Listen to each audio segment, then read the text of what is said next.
So my number two is a little known film called The Goodfellas, from 1990, directed by Martin Scorsese, starring Joe Pesci, Robert De Niro, Ray Liotta, Lauren Bracco. Quick logline on the movie: the story of Henry Hill and his life in the mob, covering his relationship with his wife Karen Hill and his mob partners Jimmy Conway, Tommy DeVito in the Italian American crime syndicate. Okay, so I put this list movie on my list because this movie to me underlines the period spanning over decades, and is sort of the heartbeat and the motion to its characters Hmm. throughout the movie. You grow up and you live and die with these people because of this music. But before I go further, I'm sure you've watched this movie before, but Never heard of it. never Never heard heard of of it. it. Yeah, yeah. Up No, that's and yeah, comer called yeah, some director I Scorsese. Who never is heard it? of. Yeah, I'm like, I don't know what this movie is. No, yeah, this is a one of the best movies ever made and Yep. one of the best soundtracks. So those are my Yep. that's my high level thoughts. Yep, exactly. I mean, what more to even say? And the fact that it's a number two, I mean, means it's sort of ridiculous because it's some in the context of our personal lives and when we Sure, come to sure. these movies. But this is obviously a master class in filmmaking, a master class in putting together a soundtrack. Uh, so how many times have you watched this movie? I guess is the better question. Oh, maybe half a dozen Okay. times, 10 times, something like that over the course of my life so far. I mean, it's a long watch and it's not something you Yeah. just kind of can throw on, though it is a fun movie. I think it's got a lot of zip and bang to it. A lot of it is due to the soundtrack. And, I'm Yep. glad we're putting Marty on one of these lists because I think there's very few or there's certain directors that are just impeccable at picking the right songs for the right scenes. And he's in that short list for me. Like Yeah, he I can put had to together a put soundtrack this. like Yeah, few other directors can. And this I is, I think, totally his agree. master work in that too, to be honest. Yeah, I totally agree. Yeah, I think I've watched it about half a dozen times as well. You're right. I don't think about putting this movie on, but when I do put it on, there's no way you could put it off though. No, you You're can't put it down. totally swept up in this movie by its pacing, its music, its sense of place, performances. Like it's a total masterclass, like we've been saying. And yeah, I agree. Like I think we have a PTA or a Wes Anderson or a Tarantino Hmm. who I think in my mind are also, up there on that Yes. list of assembling amazing soundtracks. It's because of this, I Yeah, think. I agree. And So, actually, this week I just watched his Marty Scorsese's first movie. I'd never seen it oh, before, and he uses music in the same way. A lot of drops from the mm, time the setting. I'm like, wow, like he could do this even his first film, like back in '68, and he's still doing it like 20 years later, even better. I mean, and this might be the mhm, best film soundtrack I think of all time. There's no score in of the all entire time. movie. It's all just these songs, and they're Yeah, used so well in this so film. well. And it's sort of a time spanning, decade spanning kind of, curation, which I think is so incredible. So personally for me, the fact that I got into music from the 50s and 60s and 70s, so people like Tony Bennett, Aretha, we mentioned, the Stones, Uh huh. Ronettes, all these people, I know them because of this movie, because Oh, this okay. movie introduced me Wow. to all these people, which is amazing. Yeah.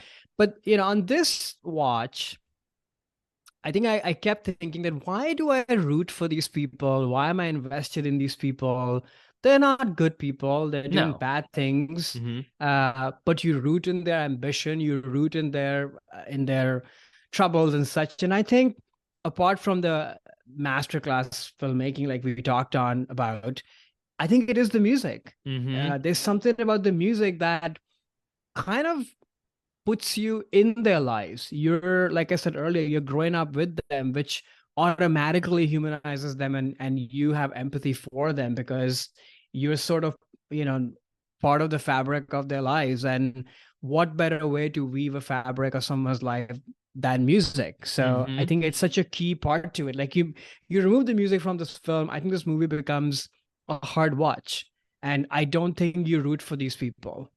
Right. It's like the songs you love. And, I don't have nostalgia for the songs in the sense of I grew up when they were on or when they were Right. released, but I listened to all this music growing up. Like my parents had this exact, like this was sort of a soundtrack that, not the soundtrack, but these types of, Right. songs 60s, 50s, 60s was all the music I was listening to as a kid. So I have a nostalgia for it in that point.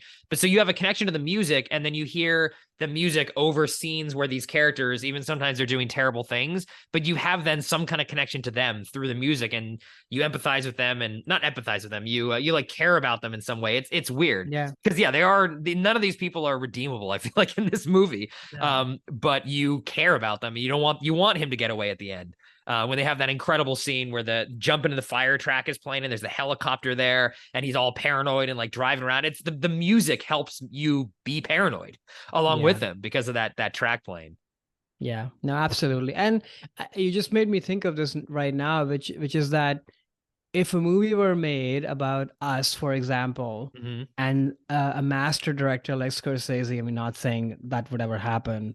You never know. He could make the movie version of this podcast directed by Martin Scorsese.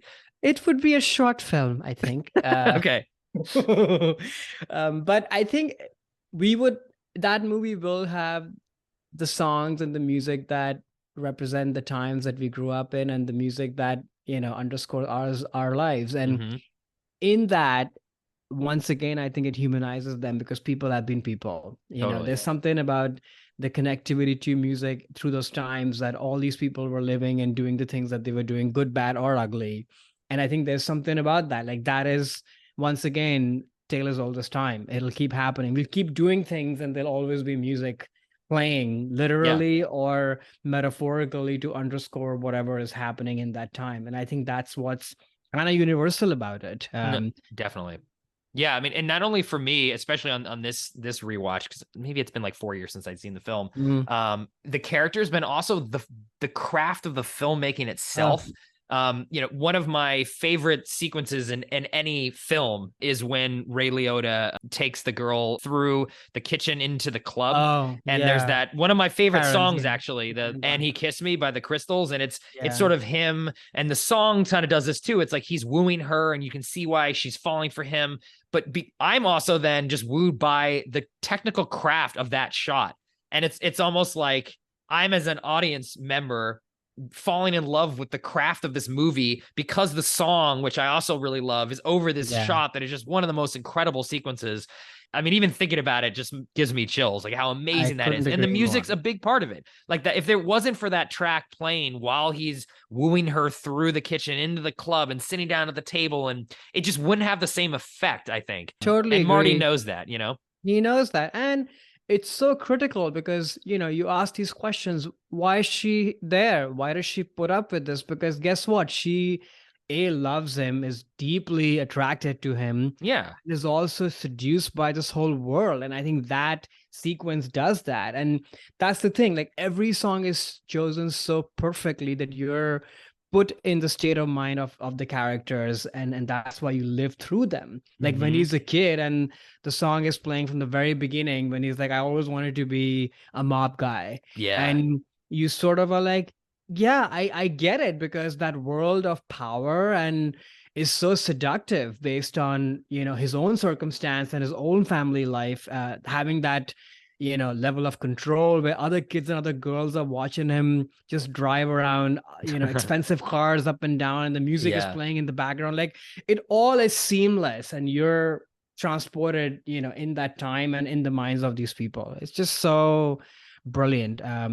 The other thing that struck me this time was Karen, and their relationship, which is such a critical part to this movie. And she's almost like, she's a co-lead. I always think of this movie with Joe Pesci and De Niro, obviously Ray Liotta. I don't think I'd thought of it from Karen's point of view a lot until this watch. Like, the voiceover switches to her. At times. That's a crazy moment in the movie too. It's like, whoa, like, it's jarring at first, and then you realize, oh no, it's like it's their story. It's their story. They're coming at it from different sides. Like, she's being brought into this world, he's being seduced by it, but they are co-leads for sure.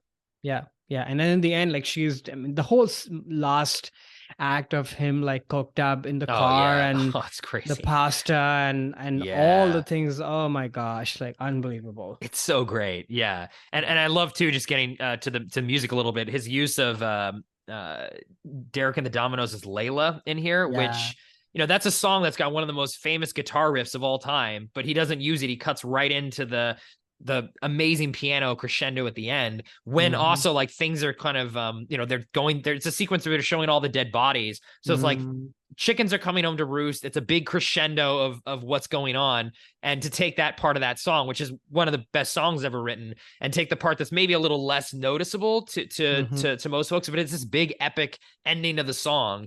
And this is the big epic conclusion to this heist that they pulled, and showing the all the people that are getting knocked off by it. It's just, again, one of the best, I think, needle drops in any movie. If I were to make a top 10, that one would be for sure in there. I mean, it makes, that's the sequence I think of after the and then he kissed me sequence. It's that one, Right. which, to the movie's credit and to the reason why we're talking about it in this episode, it's both because of the songs and the montages that or the sequences, I should say, that they're creating with the songs with them. Like, those are the memorable moments in this movie to me. That, and I guess also the jump into the fire sequence when there's the helicopters and he's panicking and he's on the coke and he's getting, all of the music is intertwined with every single one of those scenes, and it elevates it. It's just such an incredible use of a music soundtrack.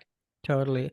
I mean, it almost feels like the story, the screenplay, the performances, the way it's shot, the music, like, all came out together, blaring, like a giant rainbow from a cannon. Like, that's the visual I have in my mind. Like, it wasn't written after or before. Like, it's all so seamlessly just intertwined, and it's the fabric of the whole thing. So yeah, now what more can we say? It's so, yeah. If anyone hasn't seen this movie, like, you definitely gotta check it out. It's one of the best. I think it's Scorsese's best. I agree. And the soundtrack is just incredible.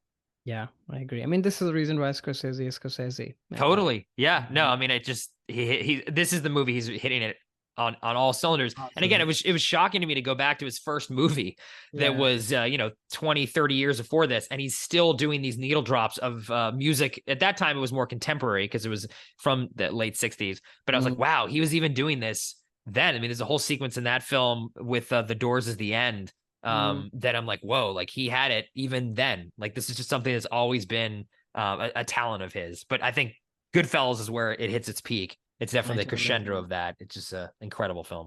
Yeah. Hey there, it's Alex. If you like the review and discussion Karan and I just had, make sure you subscribe to our channel, Movies That Shaped Us, to get full episodes.